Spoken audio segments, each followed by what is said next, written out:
क्रांतीसूर्य महात्मा ज्योतिराव फुले आणि भारतरत्न डॉक्टर बाबासाहेब आंबेडकर यांच्या स्मृती दिनानिमित्त शिवसेना, युवा सेना व संकल्प प्रतिष्ठान यांच्या वतीने भव्य रक्तदान शिबिराचं आयोजन रविवार 30 नोव्हेंबर रोजी करण्यात आलं होतं.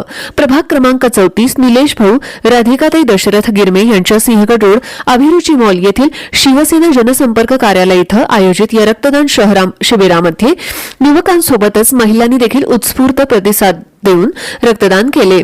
आधार रक्तपेढीच्या सहाय्याने रक्त संकलन करण्यात आलं असून प्रत्येक रक्तदात्यास प्रमाणपत्र, भेटवस्तू देऊन सत्कार करण्यात आला.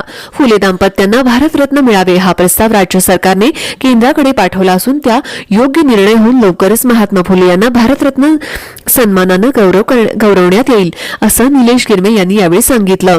भिडेवाडा येथील संपूर्ण भव्य स्मारकाचं काम सुरू असून लवकरच त्याचं लोकार्पण मुख्यमंत्री, उपमुख्यमंत्री यांच्यासह अनेक मान्यवरांच्या उपस्थितीत करणार असल्याचं देखील त्यांनी सांगितलं. आपण या ठिकाणी रक्तदान शिबिराचं आयोजन केलंय. या शिबिराचं रक्तदानाचं आयोजन करण्यामागचा उद्देश असा आहे की 28 तारखेला क्रांतीसूर्य महात्मा ज्योतिराव फुले यांचा स्मृतिदिन, त्याचप्रमाणे डॉक्टर बाबासाहेब आंबेडकर यांचा 6 डिसेंबर स्मृतिदिन असतो. या दोन्ही थोर महापुरुषांचं औचित्य साधून या दिवशी आपण रक्तदान शिबिराचं आयोजन केलंय. तुम्ही पाहिलं तर सकाळपासून या ठिकाणी तरुणांचा, माता भगिनींचा या ठिकाणी मोठ्या प्रमाणात मोबदला प्रतिसाद रक्तदान शिबिराला मिळतोय. आपण दरवर्षी हा उपक्रम आयोजित करत असतो. याही वर्षी आपण हा उपक्रम आयोजित केलाय. 28 तारखेला आपण महात्मा फुले वाडा, जिथे महात्मा फुले राहत होते, त्या ठिकाणी आपण दीपांजलीचा कार्यक्रम आयोजित केला होता. त्या दिवशी डॉक्टर नीलमताई गोरे, माजी आमदार दंगेकर आणि युवा सेनेचे सचिव म्हणजे किरणजी साळी यांच्या माध्यमातून आपण त्या ठिकाणी दीपांजलीचा कार्यक्रम आयोजित केला होता. आणि आज दोन्ही थोर पुरुषांचं स्मृतिदिनाचा उद्देश साधून आपण या ठिकाणी रक्तदान शिबिराचं आयोजन करतोय. आणि सकाळपासून या ठिकाणी सर्व लोक या ठिकाणी रक्ताला येत आहेत. चांगला असा प्रतिसाद मिळत आहे. मी सर्व लोकांचा या ठिकाणी मला आभार मानतो की रक्ताची खरं तुटवडा हा वर्षभर चालत असतो आणि लोकांना रक्ताची गरज असते. त्यामुळे आम्ही दरवर्षी हा रक्तदानाचा कार्यक्रम आयोजित करतो आणि त्याला मोठा असा प्रतिसाद मला दरवर्षी मिळत असतो. महात्मा ज्योतिराव फुले, बाई सावित्रीबाई फुले यांना भारतरत्न मिळावा अशी आमची मागणी आहे.